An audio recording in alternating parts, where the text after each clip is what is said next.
బంధం రెండు ఒకటే కలిసే జంటల్లో మనిషి నీడగా మనసు తోడుగా మలుచుకున్న బంధం పెను తుఫానులే ఎదురు వచ్చినా చేరాలి తీరం.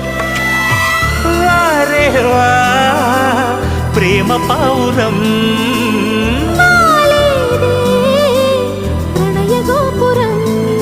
స్వప్న వేణువేదో సంగీతమాలపించి సుప్రభాత వేళ శుభమస్తు గాలి వీచే జోడైన రెండు గుండెల ఏకతాళమో